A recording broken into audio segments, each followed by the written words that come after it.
Hello students. आज हम लोग जेई एडवांस 2017 का क्वेश्चन डिस्कस करते हैं। देखिए क्वेश्चन क्या है। A wheel of radius R and mass M is placed at the bottom of a fixed step of height R as shown in the figure. देखिए ये एक फिक्स्ड स्टेप बोला है, इसमें ये कट है इधर लगा हुआ और यहाँ एक व्हील प्लेस कर दिया क्यू एस पी एक्स और रेडियस आर। बॉटम पॉइंट का नाम हम लोग दे देते हैं अपने सुविधा के लिए बी। तो ये एक डायमीटर दिख ही रहा है पी क्यू और एक डायमीटर हो गया एस बी, जो डायग्राम के अनुसार एक दूसरे के परपेंडिकुलर है। आगे क्या बोलता है देखिए, a constant force is continuously applied on the surface of the wheel so that it just climbs the step without slipping. अब करा कि एक कांस्टेंट फोर्स लग रहा है। कांस्टेंट फोर्स का मतलब मैग्नीट्यूड भी कांस्टेंट और डायरेक्शन भी कांस्टेंट, कोई ऐसा फोर्स लग रहा है और उस फोर्स की वजह से ये व्हील जो है ऐसे क्लाइंब कर रहा है, राइज कर रहा है और ये पूरा स्टेप पर ऐसे ऊपर चला गया। ये सिचुएशन दिया हुआ है। Consider the torque tau about an axis normal to the plane of paper passing through the point Q.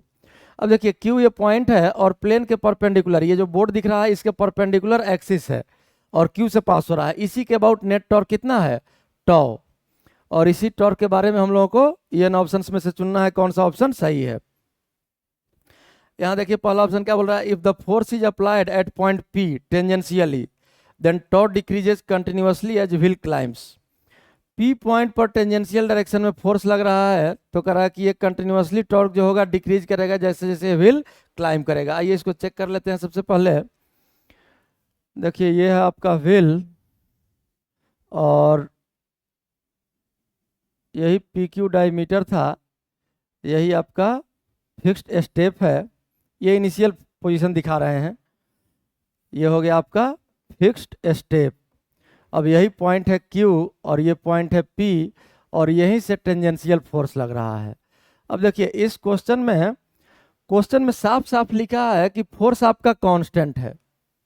तो अगर फोर्स आपका कांस्टेंट है तो हम लोग फोर्स के ना ही मैग्नीट्यूड को चेंज कर सकते हैं ना ही डायरेक्शन को बदल सकते हैं जैसे जैसे क्लाइंब कर रहा है। हालांकि क्वेश्चन में इनिशियली इस पहला ऑप्शन में इनिशियल वर्ड यूज होना चाहिए था कि इनिशियली पी पॉइंट पर टेंजेंशियल है, क्योंकि जैसे जैसे व्हील क्लाइंब करेगा अगर फोर्स को आप कांस्टेंट मानेंगे तो ये टेंजेंशियल नहीं रहेगा। जैसे देखिए डायग्राम, यहाँ से क्लाइंब करने के बाद व्हील का हम ये पोजीशन मान लीजिए बना रहे हैं, ये पॉइंट है क्यू और जैसे क्लाइंब करेगा ये ग्राउंड को तो छोड़ ही देगा। तो ये आ गया आपका फिक्स्ड स्टेप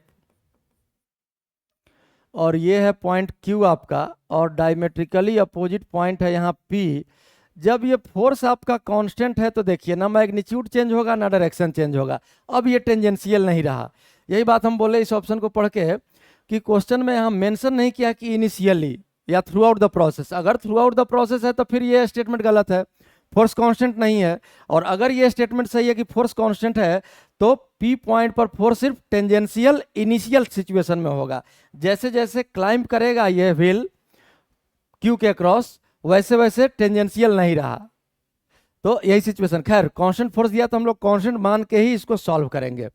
अब देखिए इनिशियल जो पी क्यू डायमीटर था ये आपका हॉरिजॉन्टल था और यहाँ पर पी क्यू डायमीटर हॉरिजॉन्टल से मान लिए ये थीटा एंगल राइज कर गया, ये है सेंटर। अब हम लोगों को टॉर्क लिखना है तो इसके पहले फ्री बॉडी डायग्राम बनाना होगा। एफ फोर्स तो यहाँ दिखाई दिए, M G centre of mass से नीचे और इस कॉन्ट्रैक्ट के कारण एक एन एक्स इधर मान लेते हैं, एन वाई इधर मान लेते हैं, ये तो लगेगा ही कॉन्ट्रैक्ट है। तो अब इसी की पॉइंट के अबाउट नेट टॉर्क लिखना है। तो देखिए टॉर्क के लिए इस फोर्स के लाइन पर अगर परपेंडिकुलर हम लोग डालेंगे तो देखिए यही परपेंडिकुलर हो जाएगा ये दूरी, ये कितना होगा तो ये राइट एंगल ट्रायंगल दिख ही रहा है, ये एंगल थीटा है और ये डायमीटर 2r तो 2r cos थीटा हो जाएगा। तो नेट टॉर्क जब लिखेंगे तो F into 2r cos theta F का टॉर्क हो गया। mg का टॉर्क देखिए सेंटर से ये दूरी r है तो ये दूरी हो गया r cos थीटा परपेंडिकुलर दूरी। और इस F का टॉर्क अगर देखें तो ये क्लॉकवाइज है, क्लॉकवाइज चूंकि ये रोटेट कर रहा है तो इसलिए क्लॉकवाइज टॉर्क को पॉजिटिव लिख लेते हैं। और mg का टॉर्क हो गया एंटी क्लॉकवाइज, एंटी क्लॉकवाइज अगर हो गया तो इसको नेगेटिव लिख लेते हैं minus mg r cos theta. अब अगर इस नेट टॉर्क का वैल्यू हम लोग लिखें यहाँ से तो 2f माइनस mg और r cos थीटा कॉमन हो जाएगा। अब देखिए 2F भी कांस्टेंट हो गया, mg भी कांस्टेंट हो गया, r भी कांस्टेंट हो गया cos थीटा। तो यहाँ थीटा 0 है और जैसे जैसे ये राइज कर रहा है वैसे वैसे थीटा बढ़ रहा है।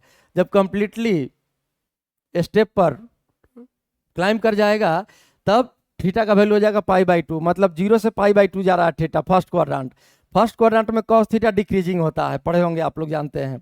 तो ये टॉर्क आपका डिक्रीजिंग हो गया। तो पहला ऑप्शन तो यही था कि टॉर्क डिक्रीज कर रहा है कंटिन्यूअसली, मतलब ये पहला ऑप्शन आपका सही है। अब यहीं से था, ये टॉर्क डिक्रीजिंग था। सेकंड ऑप्शन देखते हैं अब हम लोग।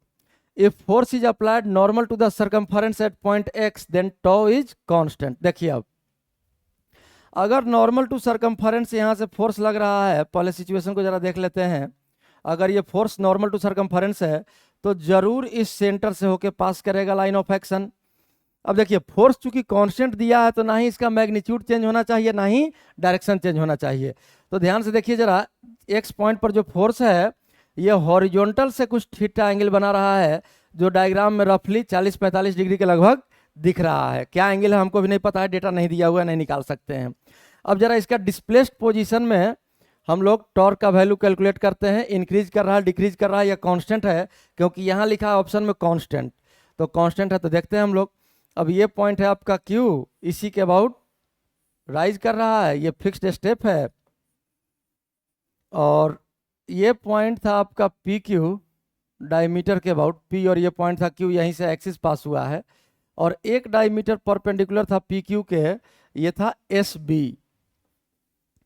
अब देखिए लगभग इसके बीच में, P और B के बीच में ये पॉइंट है X, यही पॉइंट हो गया X। और ये एंगल जो है ये थीटा एंगल पर फोर्स इंक्लाइंड है, तो यहाँ से फोर्स आपको दिखाना होगा हॉरिजॉन्टल से लगभग थीटा एंगल पर। लगभग क्या, फोर्स का तो एग्जैक्टली थीटा अगर इसको माने हैं तो, इसको थीटा माने तो ये भी थीटा एंगल पर। अब इस फोर्स के लाइन को एक्सटेंड करते हैं हम लोग टॉर्क लिखने के लिए।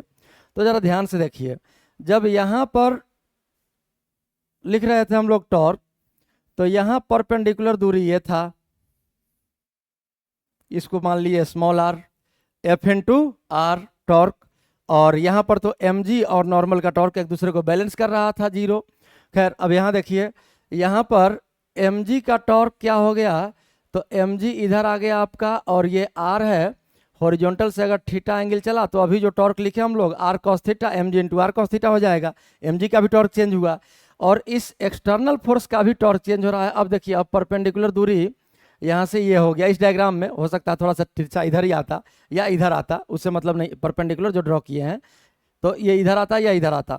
ये तो कंफर्म है ना कि ये परपेंडिकुलर डिस्टेंस यहाँ जो था इससे ज़्यादा हो गया, और जैसे जैसे ये क्लाइम करेगा ये परपेंडिकुलर डिस्टेंस और बढ़ते जाएगा, मतलब एफ का भी टॉर्क चेंज हो रहा है, एम जी का भी टॉर्क चेंज होते जा रहा है।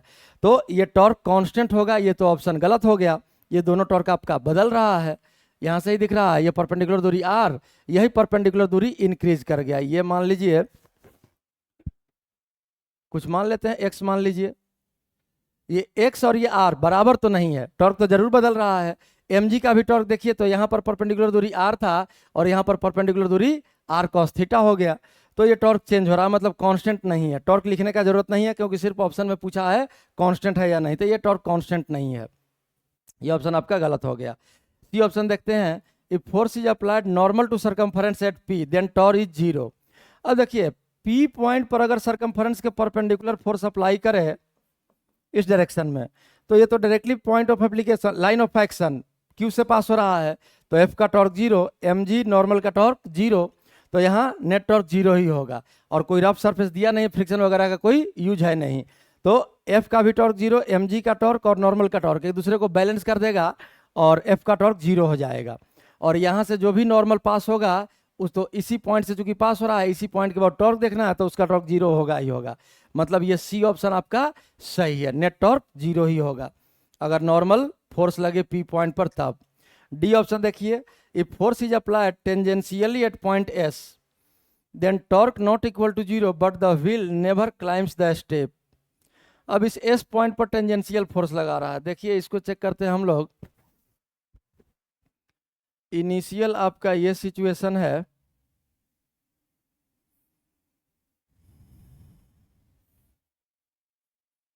यही फिक्स्ड स्टेप है।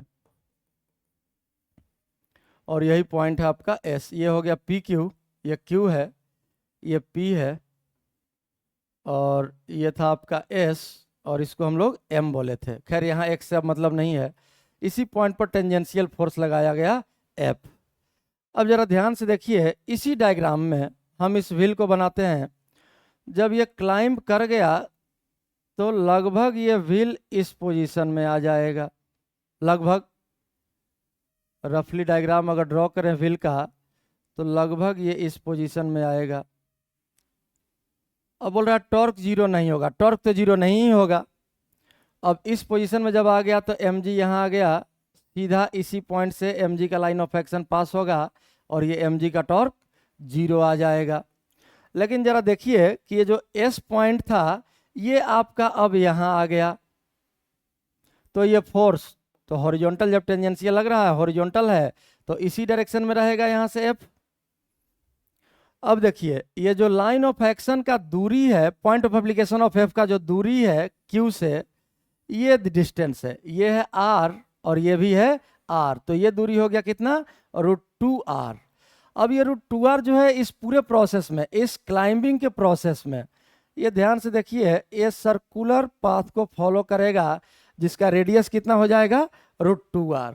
अब √2r अगर दूरी है तो ध्यान से देखिए, आप फोर्स हमेशा हॉरिजॉन्टल ही रहना है, तो परपेंडिकुलर जब डालेंगे फोर्स के लाइन ऑफ एक्शन पर तो यहाँ से परपेंडिकुलर दूरी, चूंकि ये पॉइंट ऑफ एप्लीकेशन एस, जैसे जैसे ये पॉइंट आगे जा रहा है, जैसे यहाँ आ गया फोर्स यहाँ है तो लाइन ऑफ एक्शन परपेंडिकुलर दूरी ये दूरी हो गया, तो परपेंडिकुलर डिस्टेंस बढ़ता जाएगा। कहाँ से कहाँ, एस से इस पॉइंट को अगर कुछ नाम दे दिए, क्यू तो दिया हुआ है इसमें, मान लीजिए इसको एम कह देते हैं, तो एस से जब तक एम तक जा रहा है तब तक परपेंडिकुलर डिस्टेंस बढ़ता जाएगा। फोर्स का मैग्नीट्यूड चूंकि कांस्टेंट है तो टॉर्क का मैग्नीट्यूड बढ़ता जाएगा।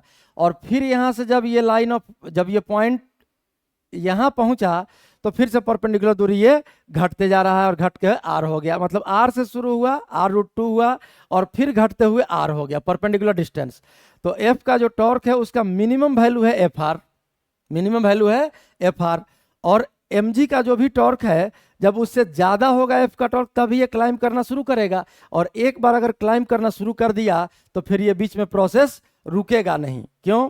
क्योंकि f का टॉर्क कहीं भी f इंटू आर से कम हो ही नहीं रहा है, और ये क्लाइंबिंग का प्रोसेस शुरू ही तब होगा जब initial torque f into R का मैग्नीट्यूड बड़ा हो जाए, किससे, mg इंटू आर से। क्योंकि जैसे ही क्लाइंब करना शुरू करेगा ये कॉन्टैक्ट छूट जाएगा, नॉर्मल बचेगा नहीं कि नॉर्मल का टॉर्क mg का टॉर्क को बैलेंस करेगा। तो mg का टॉर्क लगभग mg into R anticlockwise और f का torque f into R clockwise. तो ये क्लाइंबिंग का प्रोसेस शुरू होगा तब जब F R greater than mgr होगा, और f का टॉर्क कभी भी fr से कम हो ही नहीं रहा है। ध्यान से देखिए इसको, जब ये पॉइंट ऑफ एप्लीकेशन यहाँ से m तक पहुँच रहा है s से तो परपेंडिकुलर दूरी बढ़ रहा है, और m से फिर यहाँ तक पहुँच रहा है तो घट रहा है, लेकिन r से नहीं कम हो रहा है। तो मिनिमम टॉर्क जो f का है वो fr हो गया, और ये हमेशा mgr से बड़ा रहेगा, क्योंकि क्लाइंबिंग प्रोसेस शुरू ही होगा तब जब fr ग्रेटर देन mgr होगा। तो ये क्वेश्चन में ऑप्शन में क्या दिया हुआ है कि the force is applied tangential at point S then torque not equal to zero. ये तो सही है, torque not equal to zero, but will never climbs the step, जरूर चढ़ जाएगा, क्लाइंब कर ही जाएगा, इसको कोई रोक नहीं सकता, एक बार क्लाइंबिंग का प्रोसेस सिर्फ शुरू हो जाए तब। तो ये ऑप्शन आपका गलत हो गया। तो इसमें कौन कौन सा ऑप्शन सही है, ए और सी, और यही इस क्वेश्चन का सोल्यूशन है। इस पेज में तो कुछ खास नहीं है, बस एक ऑप्शन हम लोग चेक किए थे, बी ऑप्शन और सी ऑप्शन, और देखिए सॉल्यूशन आपका ये है इस पेज में।